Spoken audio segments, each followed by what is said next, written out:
You're listening to Filling the Storehouse podcast. I'm David. And I'm Stuart, and we want to walk with you on the journey to living the abundant life through faith, family, and freedom. Our goal is to refine our why while helping you find yours. Together, achieve our best and highest purpose. In the end, we'll drive each other to intentionally fill our storehouse. What's up, Storehouse Tribe? Hey, this is Stu, and hey, I just wanted to hit on one of the tenets of this podcast, financial freedom. David and I honestly think that the best way to get to financial freedom is through real estate investing. We've been investing in real estate for quite some time, and one of the coolest things about real estate is the relationships that we are able to create. We basically use partners on every single deal that we do, both in Milwaukee, Wisconsin for our turnkey rental company, and through some of our bigger deals. You know, we've done some stuff, some commercial properties here in Colorado where we live, and we're looking to do more. So if that's something that sounds of interest to you, we'd love to kind of tell you what we got going on, what we're doing. We're looking for more partners. We love building relationships and having, that trust with our partners and the ability to offer opportunities to invest alongside with us. If that's something of interest, hey, reach out to us. We'd love to jump on the phone. We'd love to jump on a Zoom call, tell you what we're up to. You can reach out to us through social media channels. You can hit us up on LinkedIn. You can hit us up on Facebook. Well, hit up me on Facebook. Don't hit up David. You can send us an email. You can go to our website, Storehouse 310 Turnkey, and go to the Contact Us page. Send us an email at podcast@Storehouse 310 Turnkey. Any of those options, reach out. Let's talk real estate, and we'd love to tell you what we're up to. Enjoy this episode. Most importantly, go fill your storehouse. See you. All right. So the ultimate goal of this podcast episode is just to show that I'm way cooler than David is, and that Adrian is probably going to want to be my best friend. Just saying. Here's the deal, dude. If that was really the premise and the standard by which we judged our podcast, we wouldn't be over 100 episodes right now. Because we basically, I think we'll probably, and what's good about the podcast, I love it so much because we get guests like Adrian. But what I love is the fact that if that is the standard, we'll probably be well into the thousands and thousands of episodes and still going strong, based on that premise. So yeah, but it's going to be great. Yeah. Adrian, what's up, man? Welcome to Filling the Storehouse podcast. Glad to have you. Thank you guys for having me. Appreciate it. It's warm down here in Florida. Yep. I'm in my basement in a flannel, looking out at some snow, and plan on going snowboarding tomorrow. So it's the best of both worlds, right? I'm talking. Yep. You got a beautiful mobile home picture in your background that we definitely need to talk about, because I know you're all about some mobile homes and investing. And hey man, if you could, so we met at a Life and Air retreat in Milwaukee, and I know you're a part of the Life and Air group. But if you could, man, just give us a little bit of background about who you are and why mobile homes, if you will. Let's start there. Well, I started my real estate investing career as a tenant. This is about 19 years ago. I was 20 years old. I was a terrible, terrible tenant. Nice. The guy that got lots of eviction notices. I found them all a few years ago for having pudding wrestling parties and spaghetti wrestling parties and mud wrestling. I mean, all these terrible things. I understand now why we were terrible tenants. But anyways, but that led me to get evicted for the second time. And I had a family member that was a mortgage broker. And he said, why don't you buy a house? So I basically signed the piece of paper. Ended up costing me $1,500 to buy a house, which was less than deposit to move in. And I moved in all my friends that helped me get evicted. And I understood all of a sudden why it sucked to be on the other side. But in reality, it did turn out better than maybe the story sounds like it would go. We're all still good friends. And I lived for free because they all lived in a room. I split up the mortgage. I lived for free. I was like, this is pretty cool. Yeah. I bought another property. Fast forward a little bit. We're at the top of the market. moving down and down and down. And I had an ARM, which is an adjustable rate mortgage. Yikes. But I was already losing a little bit every month before even that started going up. So the rate was going up while the market was going down. Not what I would have thought. Yeah. And the long story short there is short sale. It really dinged my ego. I held on longer than I should have because, I didn't want to lose. I'm putting air quotes there. And my short sale, that meant I lost and didn't feel good. But that helped because years and years later, after I started attending RIA meetings, networking, learning this whole other side of real estate that the banks don't talk about, mobile homes came in the picture because I was scared of the market 6 years ago. So I've been incredibly wrong. I thought we were at the top 6 years ago. Incredibly wrong. But that's how I found mobile homes, because I was searching for something new. And Life and Air happened about that time as well, that I joined a guy I really respected at one of the RIAs. He was a member. He was telling me about it. So I said, all right, he's smarter than me. And I attended. I'm still a member now. It helped. I believe in coaching a lot because it just helps guide you the right direction.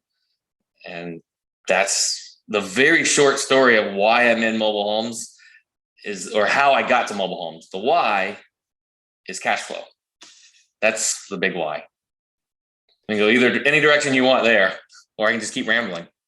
No, I think we're gonna go a bunch of directions. There's a very rich, fertile soil for discussion. One question I do have: why Life and Air? What appealed about Life and Air? Was it because you were in a RIA and the gentleman that you had met, got close with, was already Life and Air, and so it just was natural, or was there something specific about the Life and Air path that you that resonated with you?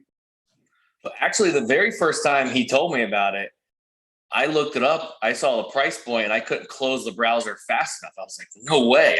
No, that's crazy." Yeah. And then years later, I got more frustrated, and I just decided, all right, I do want to get some type of coaching, and I had narrowed down to kind of Life and Air. I went to the 3-day event, and there was a few pieces that I would say sold me, resonated with me. One of them was this calendar exercise where you put everything non-work on this calendar. And I was like, that's a cool concept. I don't want to work forever. And they also talked about, has anyone gone multiple months without working? And I had, because through the recession, I was actually doing event marketing full time. And that's one of the quick, easy things for big companies to cut. So I went 6 months without working, which was really cool because I was the guy that could hang out. You want to go lunch? Yeah. And now I didn't usually eat because I was on a very tight budget because I wasn't working. I could go hang out. They bought. Yeah. Or I would just have water. I didn't have any problem just having water. And so just a lot of pieces like that resonated with me. I decided, all right, I'll check it out. And that's my Life and Air family. T4 family is, we go on trips together outside of our mastermind retreats. And it just resonates with me a lot. I know it doesn't with everyone, and other groups, other people are in and love. They don't resonate with me. I call Life and Air. If Tony Robbins and Dave Ramsey had a baby, it's Life and Air. That's awesome. Oh, that's good. Well, so let's talk about the investing strategy that you're doing. You're not buying mobile home parks. You're not syndicating.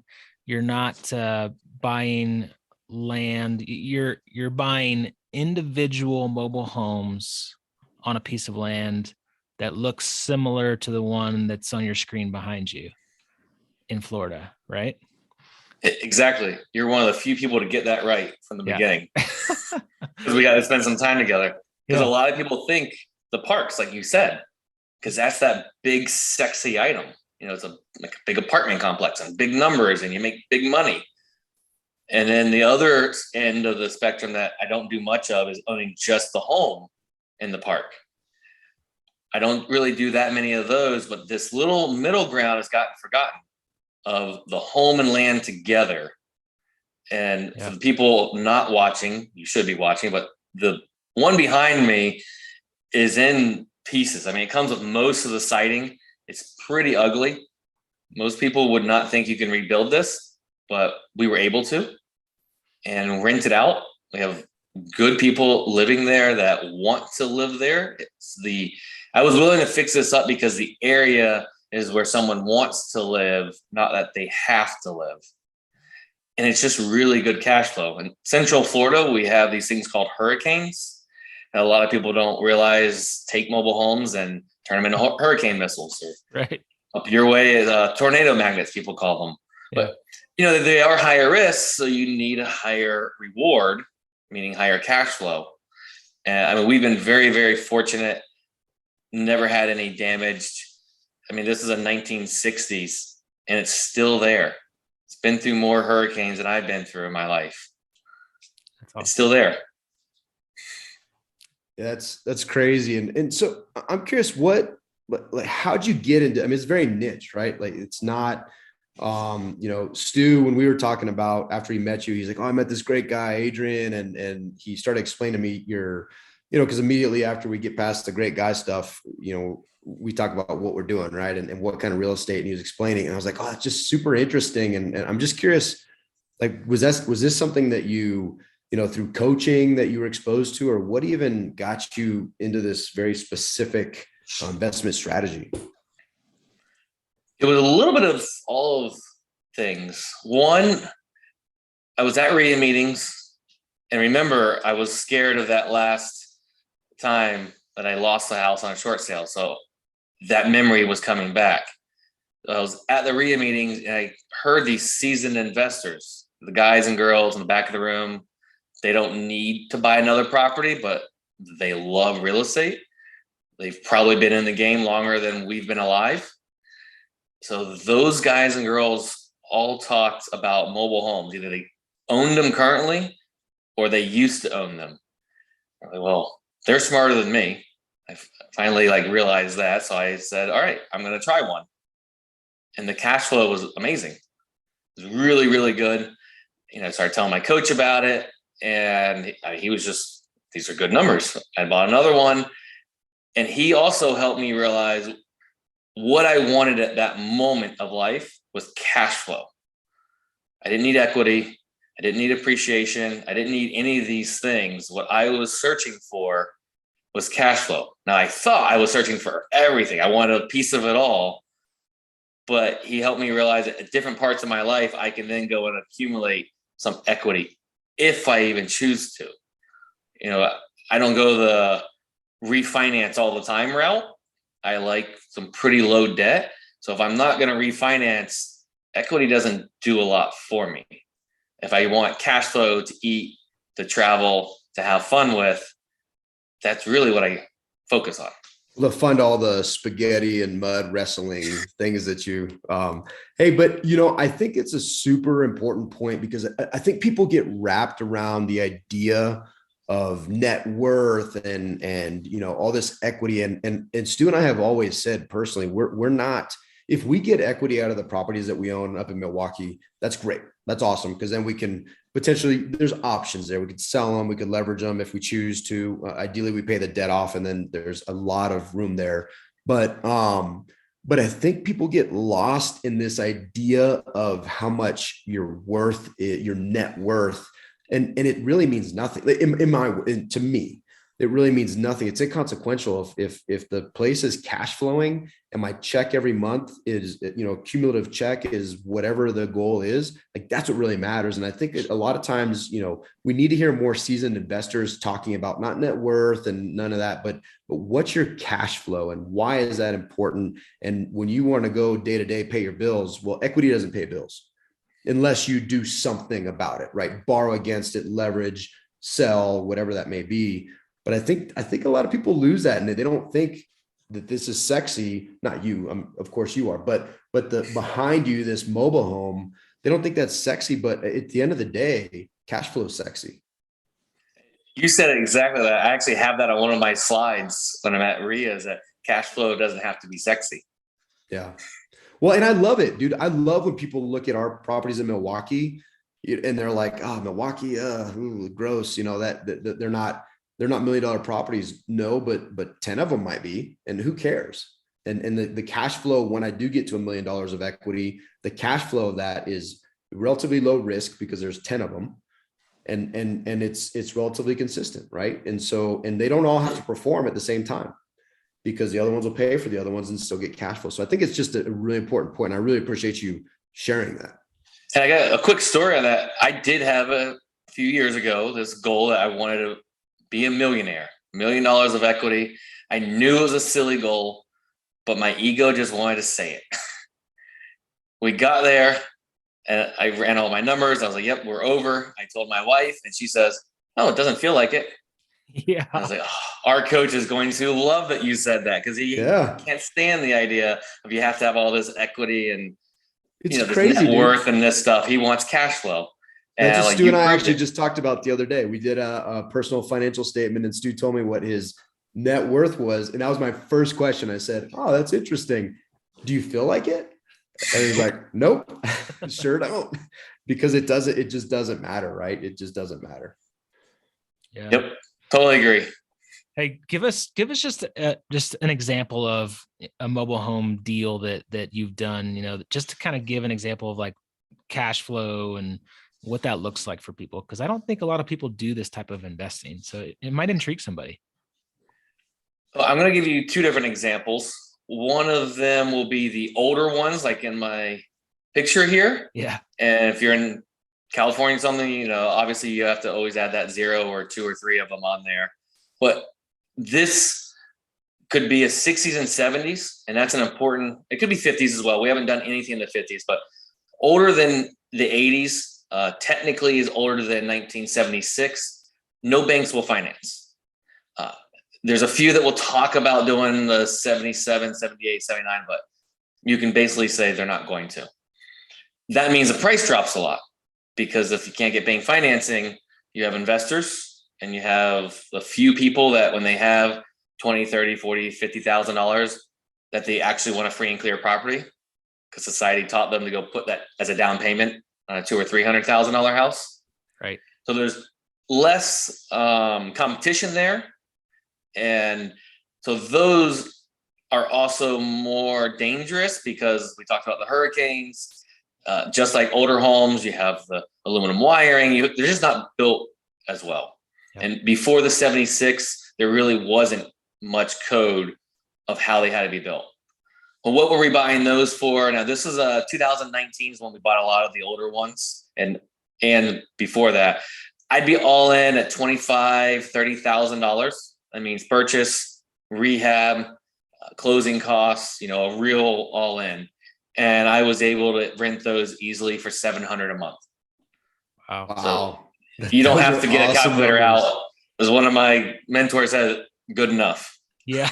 Yeah. Well, so and just out of curiosity, can you explain the bank financing piece? Like why is that? What is, that it seems like an arbitrary cutoff for a mobile home to me. So June 15th, 1976, that's the date that the federal government HUD put on saying you have to build these with a certain quality.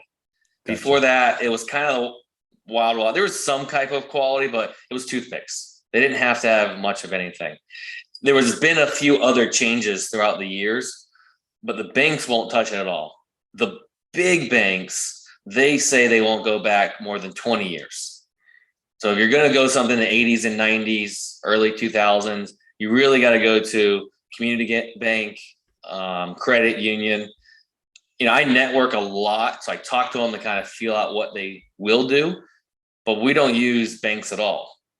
We like private money, and we're not afraid to use our own cash, even though it doesn't always look the best on paper, like we talked about, but it feels good. And owner financing is another really big. Most of the people in these older homes, they know you can't get financing. They might have bought with some type of owner financing.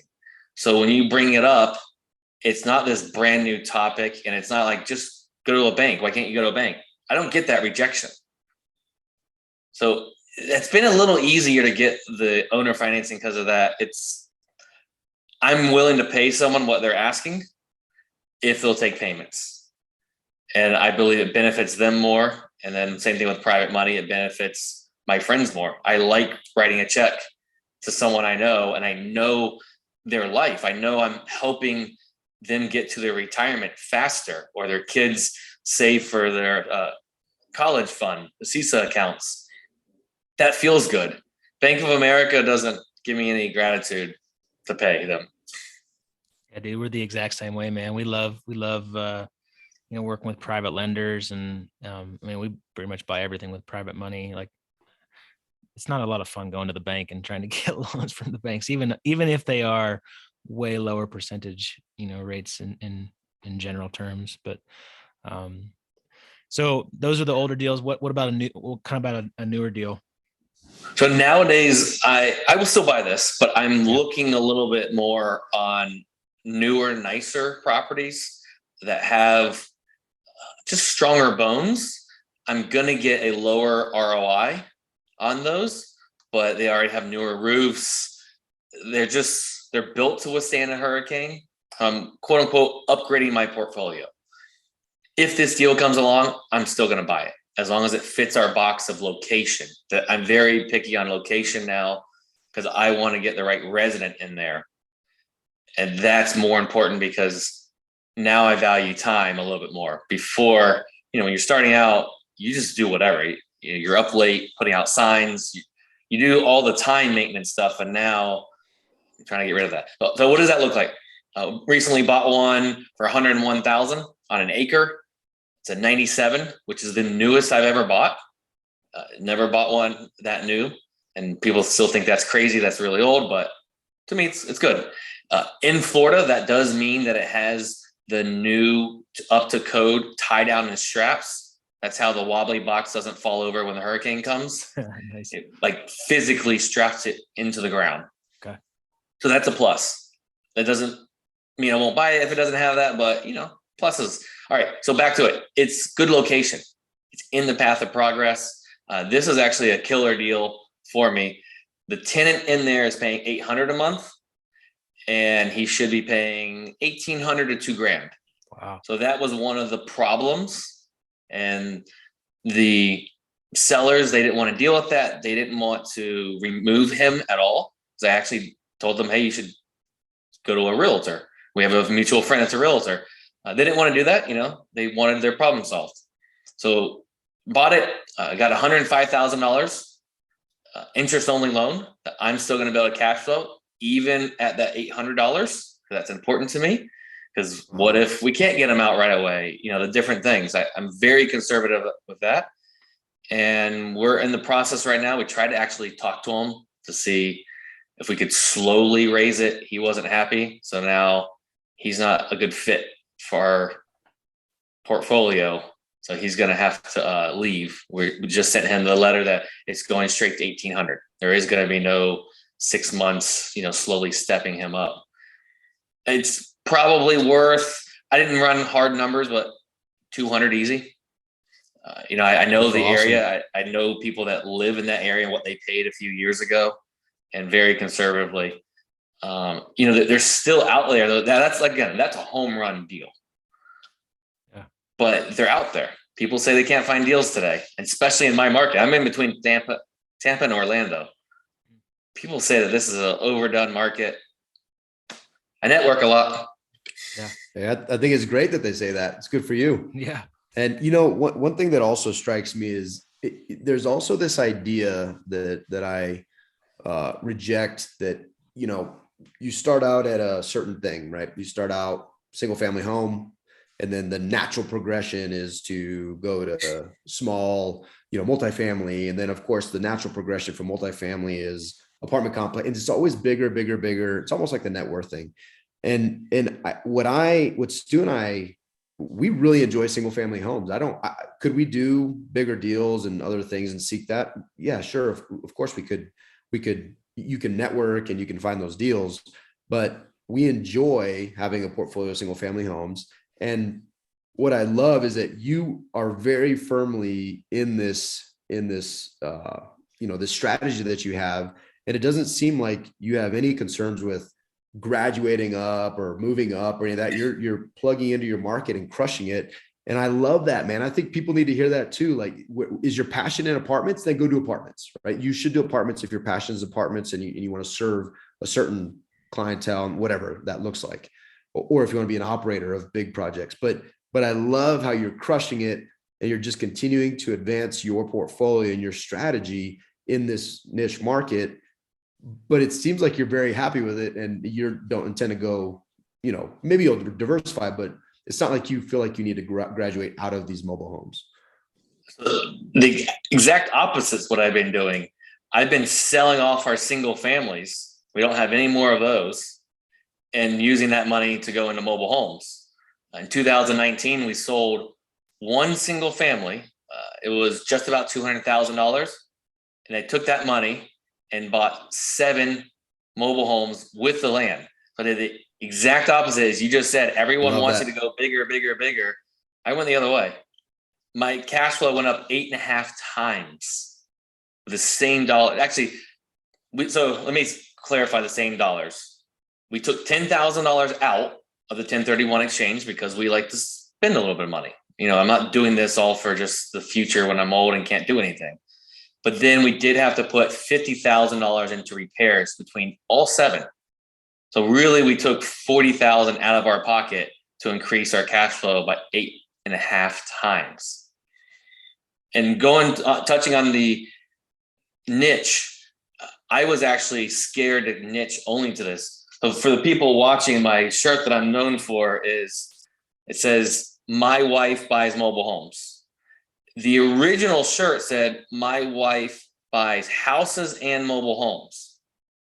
And in that T4 group and the mastermind, they were pushing me, get rid of the word houses. It's like, no, I want to wholesale the houses. They said, no, get rid of it. You got to niche down. And honestly, I got rid of it to prove them wrong. And they were right. Yeah, that's awesome. So, you did what they said to prove them niche. wrong. Yep. And nowadays, I've done that a few times there. And nowadays, when they all say it, they're right. I don't try to prove them wrong anymore. Dude, I love that, man. That is so cool. The marketing, I love your marketing, man. It's great, man. We have to, I might have to get a T-shirt from you. And I've got when I'm up there, I'll bring you. We have some that it's my friend's wife buys moball homes. Oh, that's nice. Awesome. Yeah. Hey, so I wear extra large, and Stu is a children's medium. All right, we'll bring them both. Hey, can I touch on that marketing real quick? Because I think I've seen it so much where people just copy something and they don't work out. And I believe it's because you're copying someone else's personality. Like, yeah, dude, this shirt is my personality. If I had something that was the polo, the very classy, the corporate look, I'm not that feel in person, and I'm going to come off as fake when I go to see that person. Yeah. I want to be the person next door. That's who I am. That's my personality. I want to sit down and talk about everything, not even their home. And I believe there's, more than 2, but 2 main types of people. Someone that wants that big corporate feel, and then someone that just wants the person next door. Right. And I'm going to help the person next door and let someone else help the people that are looking for that big corporate feel. And I did a little test marketing with a friend that he's that big corporate. He's the Grant Cardone feel. I mean, he does massive stuff. It's great. We're no competition. I put bandit signs out of his and mine right next to each other. And we got about the same amount of calls, but no one called both. Mm. It was a very small test market. And I did a few other small ones on that. But I just quickly said, there's 2 types of people, and I'm going to niche down and help one type and let him help the other type. Dude, I think that's so powerful, man. You're full of like gems that I think are we're unintentional to this conversation. Dude, I cannot emphasize, Stu and I just went to a big conference, and I'm like, hey, what are you going to wear today? He's like, hey, dude, I'm going to wear my flannel and my storehouse hat. Well, I'll be honest, we didn't really fit in. It was big multifamily. There's a lot of, dressed up, but that's not us. Suits, a lot of ties. Suits, ties. And I'm not judging that at all. And I knew that those people would potentially judge, based on what we wore. But the people I want to attract and the people that I want to be surrounded by, like, I know who I am, and I'm very comfortable in that. And I think it's so important, especially when you're talking, it's not just know thyself, like, all that good stuff. It's also very, very applicable to business and to your podcast and to who you're trying to appeal to. And like, I have no qualms putting a dumb dad outfit on Facebook, and people looking like, dude, you look like a goob. And I'm like, dude, that's how I roll. And, I am a goob. You are a goob, but I think you hit it right on the head, is that people will immediately see through the other stuff, right? And so why even spend time there? If one, it's not you; two, you're not comfortable there; three, you're kind of faking it anyways. Like, just just be who you are, and you will attract. Stu is going to attract like ugly dudes that don't like think about stuff deeply. Like, that's who he's going to try. I don't know what that says about me. I don't know. I just gave myself, it was a self-indictment. Yeah. Right. But dude, I think that is such a gem, man. And I love it because, like, I couldn't rock your shirt. I couldn't, but you do, and you're crushing it. And I think that those are hand in hand, because you're not being somebody that you're not. And I think that just is a huge takeaway. So spend time figuring, if you don't know who you are and where you're comfortable, spend time figuring that out before you put a marketing plan together, because people are going to see right through it, dude. And they're not going to invest with you. And everyone has something unique about them. And that's what sets you apart, is that little unique. Before I had the shirt, when I would go to a RIA that people were more dressed up in collared shirts, I almost always wore a Ninja Turtle shirt, because I like Ninja Turtles. Nice. And it also helps set me apart. Yeah, it's a conversation piece. Yeah, because they remembered me. They liked it or not. But then I would go to like a more laid back, sandals, some paint on the shorts, t-shirt, meetings. And sometimes I would wear a collared shirt, which I did feel uncomfortable wearing, but I knew it would set me apart again. And the yellow shirt, without realizing it was brand recognition, which is not my goal with it. But what it did is it helped people remember me over the other 20, 30, 40, 50 people there much, much, much faster. So I didn't have to attend as much, which I love meetings. So I always go. I'm a meeting junkie. But I built a name for myself because of the shirt they remember, not my face. I had a unique thing to me. I've seen people do it with different color hair or hats, like you guys have the hats. I've seen people do it with shorts, gold chains with an ice cream on it. One of my mentors always, because that's where he got most of his money from before real estate. Just something unique and fun. That's you. Yeah, dude, that's good, man. Hey, I want to transition a little bit to the other stuff that you're doing. The shirt you're wearing now, Lifestyle REI. You've gotten into some coaching yourself, some education yourself, and I want you to plug all that stuff along with the book that you wrote. But one of the things that you and I sat down and talked about at our retreat was all the stuff that we're talking about, this focus and this mindset. And if you could, man, like, tell our audience a little bit about what it takes to shift your mindset and really focus in on what your life's all about and how you've gone through that transition yourself. Radical focus, I think, is the most important piece of all of this. It's hard. I don't get me wrong. It's really hard at the beginning, but it's that momentum. As soon as you start getting some of it, you realize how much it works. I don't know exactly the piece I started with. Jim Rohn was probably the first I was introduced to in the self-help world. I love him still. He's one of my favorites. Hal Elrod is probably my top guy in that world. It's a Miracle Morning. Yeah, man. I think I've probably heard everything he has. I mean, I might be a podcast or two behind, but he lives a very genuine life. And I think he's very open out there, but he basically just talks about these 7 things that everyone, when he was looking, he was in the press as a life coach, as his quick story. He's like, well, how can I even tell anyone? I'm not doing what I'm telling people to do. So he researched and he found 7 things that he could not narrow down any deeper than that.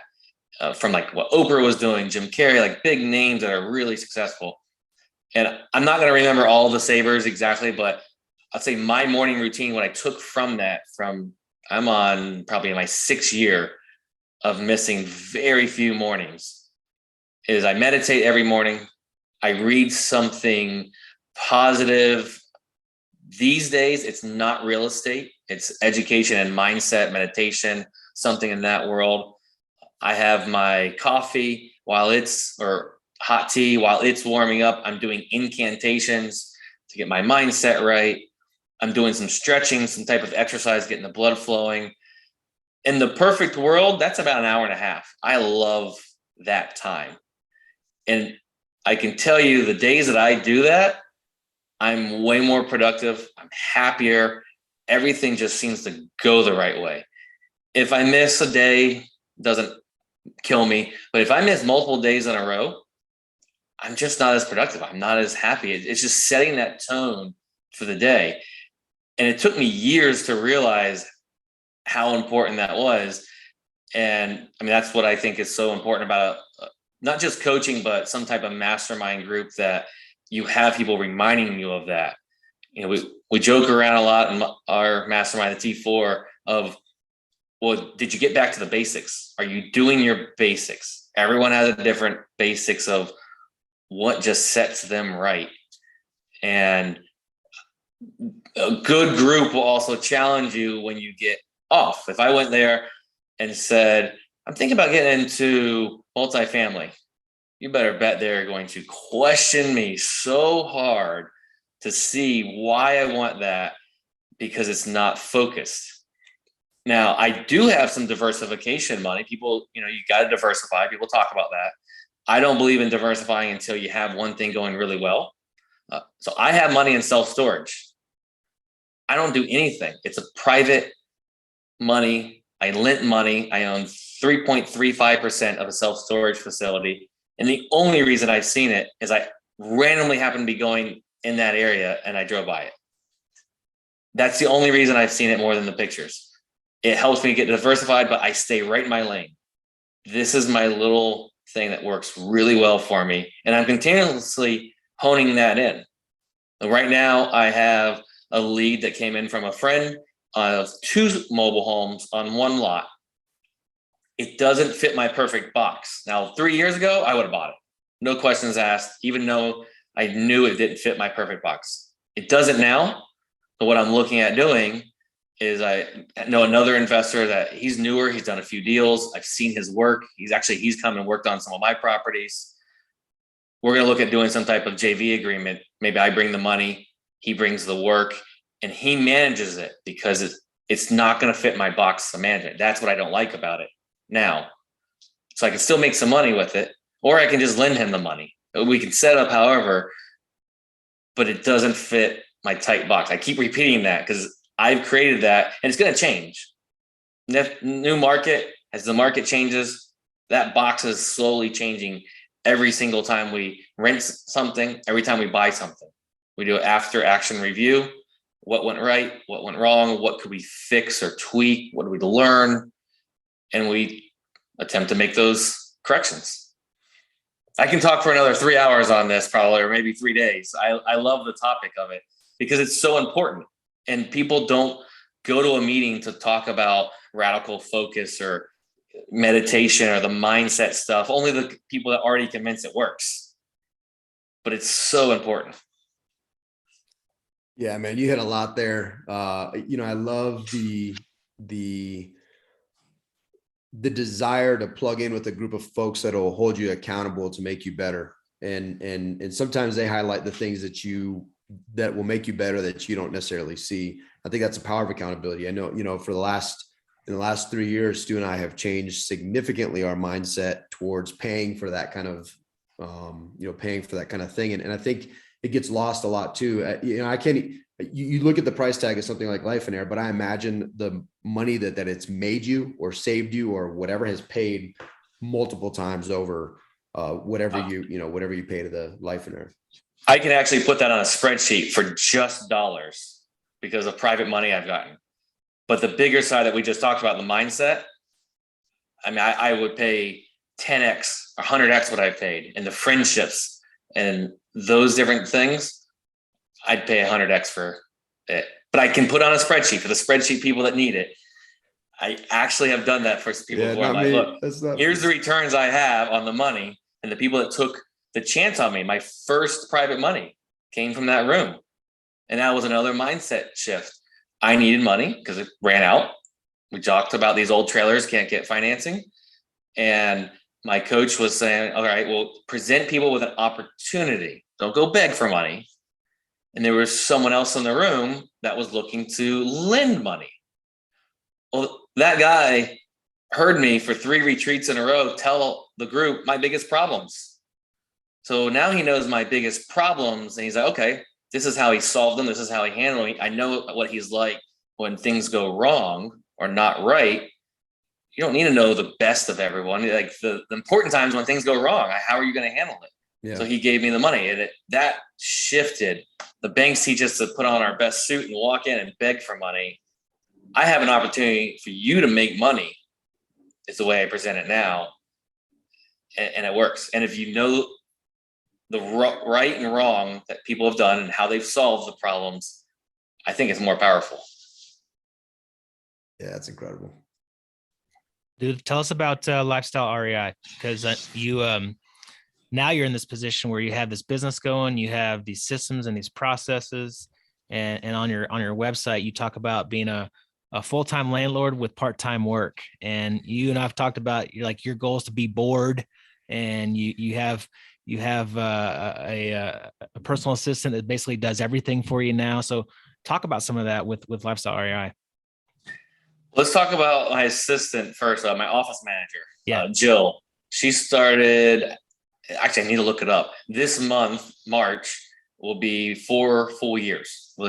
She started at a guaranteed 4 hours a week of pay, and she did not even work that much. Had no desire to ever have an office manager, anyone, a W-2 employee. I would have said, no way, not doing it. I needed someone to answer the phone because I didn't like doing it. So that's what she started with. And her position has just grown to where she's a W-2 salary employee, which is wild to me to think that I have that. Yeah. But my life wouldn't be what it is. She is really good at what it takes to check a checklist, to create these how-tos, to actually follow a system. And we all know that if you do the same thing every time on systemized stuff, when you're going to rent a property, a system is really good. When you're going to find properties in marketing, it can be good, but being different. So there's some areas you really want it. And she's really good at that. I'm not. I'm the Imagineer. I do it this way one time, and another time I'm like, oh yeah, I should have done this already. And I'm last minute, midnight, I need to have this done for tomorrow. We closed today. I didn't turn power on. That's the stuff that would happen. And she's really good at that. So that was a life changer. And then I decided let me tell you how I started in the speaking world. Local people said, hey, I want you to speak at my RIA. Super scary, physically shaking while I was reading stuff at one of the RIAs. But I started enjoying it. And in 2020, I decided I was going to teach a class. It's actually the full-time landlord part-time work, because I've taken pieces of different courses and added technology, and our stuff is systemized pretty well. That was my mindset, that people will actually pay me for what I have to say. I knew that was possible, but it's still, until it happens, it's just, I don't know, it doesn't work in the brain. But I did that as a webinar. It did really well. I let it sit for a bit, and I enjoyed it. I enjoyed the speaking, the teaching. It was just fun to me. So then I spent a few months building a vision over what I want that, we'll say a business, because it is a business, to look like. I didn't want to have the money from it. If I decided tomorrow, all right, I'm done, my life wouldn't change. Maybe I go on a few less vacations, but I would not be living on it. I don't want to do coaching, I realized, talking to lots of people. It's just not my personality at this point in my life. So I said, all right, coaching's out. And people should be doing this exact thing when they're trying to figure out their niche within real estate. If it's mobile homes, multifamily, notes, all those different things. This one sounds okay, this one doesn't, and you mark it off. And I build a vision on the education side. I love traveling, so I want to speak in person more than on Zoom because it fulfills my want for travel. But why speak and teach? I've learned a ton from my mentors, and some of my mentors talk about a lot of gray area that they won't let be recorded. And I think it's very important to repeat those stories so that it can expand your mind. Like I hear stories and I'm like, I would never do that. But I typically have a really good idea shortly after because it just made me think in a different way. You know, the common term is thinking outside the box, but Pete Fortunato's one, he would say, what box? There is no box to even think outside of. So it's just that creative thing. So I want to be able to pass on. I really enjoy it. It checks a lot of my boxes. I want to help others. I mean, I have a pretty sweet life. I mean, nothing to ever complain of. I've had some really hard times in life, don't get me wrong, but I've always overcome them. And I want also those hard times, I want to pass on, hey, this is what I did to get through that. It may work for you, it may not, but do something and inspire others. That's my quick on the whole lifestyle REI. So yeah, I'm teaching now, wrote a book. It's fun.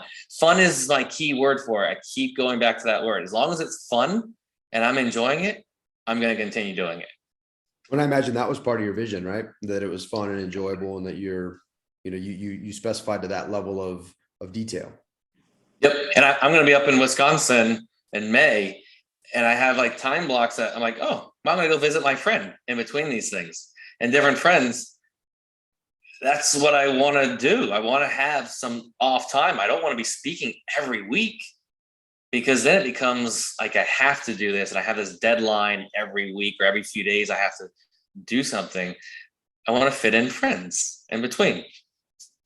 Yeah, I love that, man. I think, being that transparent in your own vision is, it's like someone like me, if I'm just working and I'm not fellowshipping, having fun, doing things, it's just not, I just don't want to be there. Right. That's why I stayed in the Navy for 20 years because I enjoyed my interaction with sailors, with other officers, and camaraderie. Like I loved it. And so, it didn't seem like 20 years. And I think it's important to do that. I think people stay in things for the wrong reasons. And, my group yesterday, we had a call, the Platinum group, and a couple spoke up and man, it was immediately, man, everybody was challenging them. They're like, hey, why? And they were struggling through, and it was good, very good for them. And it was good for me to hear that. And it's just an amazing thing to have a group and then to really challenge yourself to figure out what's important. And if you don't mind, talk to us about that book. Yeah, so I wrote a book. It's How to Buy Mobile Homes. And one of the reasons I wrote the book was to give back. It's information, but also I wasn't the kid in school that people would ever think I wrote a book. I mean, I don't even know, but I probably read 2 or 3 books through all of high school and college. When you had to read those books, I didn't read them. I would figure a way out to pass without doing well on that book report. And so I was in some remedial classes and this and that. Anyway, so I like to break the norm. If you tell me I can't do something, I like to prove you wrong. So a little bit was that. And I basically tell my story, a lot of what I said today, and more detail of kind of storyline, and then inserting how to buy mobile homes, what you need to look for, some flooring, the VIN, the tie downs. And it was really a fun process. I did not expect it to be the most fun. The grammar and the spelling, I was like, I don't know how that's going to be. And that was actually one of the easiest. I hired a coach, as we've talked about. Coaching is so important. So that took all of the, I'll say, stress off of it, because I didn't have to worry about, well, what do I do in 2 or 3 steps? Like, now I'm just going to have a call and he's going to tell me what to do. And I always ask him, like, well, what's my homework? And I go back and I do my homework. It's awesome. And then I'm like, okay, well, what's next? I didn't have to worry. That was a big relief. It's funny, the cover designing the cover was the hardest part. I wouldn't have thought that was gonna be fun, but I couldn't get out of my mind what I wanted on a cover to the guy that was designing it. And I was telling that story to Bill Cook, one of my mentors in the real estate. He's like, that's just like when you're talking to a seller and you're at the table and they don't quite know what to say of what they really want for the house besides cash. It's like, so you have to keep giving options over and over. And all right, what did you like about this one? What did you not like about it? And that's what the cover designer did. He would throw some options out there. He probably did, 15 different revisions. And the first few looked nothing like this at all. He had to keep going back with feedback from me. So it was a great learning lesson that he made me realize that's the same as real estate. Oh, yeah. Yeah, the book, it is, at the moment that we're recording this, I'm on day 2 of the launch. It's been fun to launch it and have it on Amazon, and it's going to feed part of my vision and stuff I like doing. I'm going to do book signings at craft beer breweries that also have libraries. That's awesome. And I learned that that's a thing, because there's one in my town, but they're all over the country. I'm like, oh, that's sweet. That sounds like an awesome thing to do on a Wednesday, Thursday night. It brings a crowd in. And worst case, I have some free craft beer and sleep in the motel next door. That sounds like an awesome night to me. That's so funny, dude. Well, I challenge you. I personally don't think you can fully fund our fund. So there's a challenge for you. Fully fund your fund? Yeah, we have a fund. I'm just challenging you. I don't think you can give us enough money to fully fund it. So we'll talk offline. Yeah. That goes to that diversification thing. Yeah. Hey. You're really good at what you do. So why am I going to reinvent the wheel? Yeah. There you go. It gives me some diversification. Let's talk. Sweet. Well, dude, this has been a lot of fun, man. So one, how do people get the book? And 2, where's the best place to find you and connect with you more? The easiest way to find me is adriansmude.com. ADRIAN S, M as in Mary, U, D as in dog, E as in Edward.com. And that is basically a landing page that pushes you to my education, which is lifestyle-rei.com. But it also pushes you to my wife buys mobile homes, like the buying page, because you should be looking at other people's pages so you can get some ideas, tweak it to your creativity and your personality, and don't reinvent the wheel. So it's on both of those. You can go to howtobuymobilehomes.com. That's just going to redirect you, and you can buy the book on Amazon. Nice, man. Well, we'll put all those links in the show notes for sure. Hey, man, good to see you again. Hopefully we'll see you when you come to Denver, or worst case scenario, we'll see you when we come back to Milwaukee or Wisconsin, Appleton for the next retreat. Man, this was fun. Glad to. Sounds great. Appreciate you guys having me.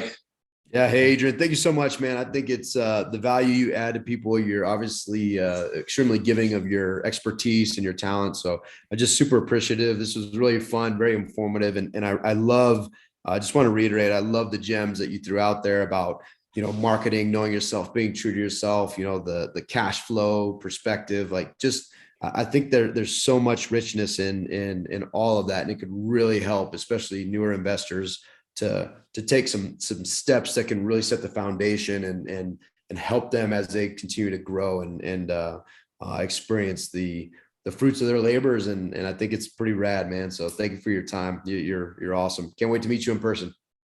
You're welcome. And thank you guys for having the podcast, because it doesn't fit my vision to do the hard work that people don't see behind the scenes of a podcast. I get to just jump on here and have fun, and you guys do all the hard work. So thank you for doing that, and for spreading all this for everyone else to hear the knowledge from not just me, all your other guests. Let's get this straight right now. David doesn't do a whole lot of work. He kind of is like you. He just shows up. Really, the brains and the bronze behind it all is this guy. But he sounds pretty smart. He outsourced all the work to you, Stu. Hey, my man, man. You got me. Well, guys and gals, hey, check out Adrian. Go buy his book and check out his websites if you're interested in mobile homes. He is a wealth of knowledge. He's a pretty cool guy. Share this podcast, screen share it, tag us, and most importantly, go fill your storehouse. Make it a great day, friends. Thank you. Thank you, Adrian. Thanks, You're Adrian. awesome. See you. Welcome. Thanks, guys. Thanks for listening to Filling the Storehouse. If you enjoyed our show, please subscribe and share it with someone you love. And if you really felt inspired, leave a 5-star review so we could continue to grow and help other Christian entrepreneurs fill their storehouse. If you're interested in creating financial freedom through real estate investing, be sure to check out our website at storehouse310turnkey.com. We'd love to serve you through our platform of building the kingdom. Just click on the contact link and we'll reply to you as soon as we can.